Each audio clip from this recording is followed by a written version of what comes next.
What's up mga Lodi? Ganito lang gumawa ng particle effects na hindi gumagamit ng templates. CapCut lang yan mga Lodi. Unang-una, i-open natin ang CapCut, tapos new project. Tapos mag-select tayo ng picture na gawin nating particles. Tapos stretch natin, tapos split. Split natin kung saan yung gagawin nating effect. Gawan natin ng effect pala. Pagkatapos nito, split, click natin yung effect, tapos hanapin natin yung particles,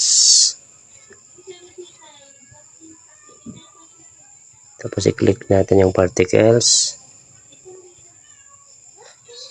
tapos yung pangalawang particles, kayo nang bala, pangalawa o yung una, nasa sa inyo na yun mga Lodi. Hintay lang na generate, tapos bukan na din. Alright, ganito lang kasimple mga Lodi gumawa ng particles effect.